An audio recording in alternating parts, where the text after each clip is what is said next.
Hello viewers, অচ্যুতদার free coaching চ্যানেলে তোমাদের সকলকে স্বাগত জানাই।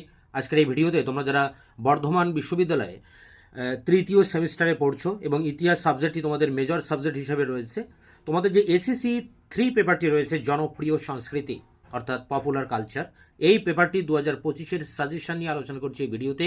এবং এখানে সাজেশনের প্রতিটা প্রশ্নের উত্তর আমি ইতিমধ্যে চ্যানেলে আপলোড করে দিয়েছি, এই ভিডিও ডেসক্রিপশন বক্সে তার লিঙ্ক তোমরা পেয়ে যাবে। তো দেখো, প্রথম প্রশ্ন, জনপ্রিয় সংস্কৃতি কাকে বলে, এর প্রধান উৎসগুলি লেখো। পরেরটি, জনপ্রিয় সংস্কৃতির প্রভাব আলোচনা করো।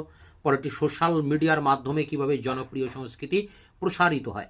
এই তিনটি প্রশ্ন তোমরা জনপ্রিয় সংস্কৃতির উপর থেকে করবে। এরপরে দেখো যেটা রয়েছে লোকসঙ্গীত। লোকসঙ্গীত কিভাবে বাংলার লোক সংস্কৃতিকে বুঝতে সাহায্য করে। পরেরটি, বাংলায় একটি ঐতিহ্যবাহী উৎসব সম্পর্কে লেখো। তোমরা এখানে দুর্গা উৎসব লিখতে পারো, এর অ্যান্সার আমি দিয়ে দিয়েছি। পরেরটি, বাংলার বাউল ও বাউল গান সম্পর্কে লেখো। পরেরটি, লোক নৃত্য কিভাবে বাংলার সংস্কৃতিকে বুঝতে সাহায্য করে। পরেরটি, বাংলার একটি মেলা সম্পর্কে প্রতিবেদন লেখো। এবং পরেরটি রয়েছে, বাংলায় যাত্রার উৎপত্তি ও বিবর্তন আলোচনা করো। শেষ প্রশ্ন, কালচার ইন্ডাস্ট্রি সম্পর্কে সংক্ষিপ্ত আলোচনা করো। তো এখানে 10টি প্রশ্ন রয়েছে, এই 10টি প্রশ্নের উত্তর চ্যানেলে আমি আপলোড করে দিয়েছি, ভিডিও ডেসক্রিপশন বক্স থেকে তার অ্যান্সারের লিঙ্ক তোমরা পেয়ে যাবে। দেখা হচ্ছে অন্য কোনো ভিডিও ক্লাসে, ততক্ষণে চ্যানেলকে তোমরা সাবস্ক্রাইব করে রাখবে, বন্ধুদের কাছে শেয়ার করবে এবং ভিডিওটি ভালো লাগলে অবশ্যই একটা লাইক দেবে।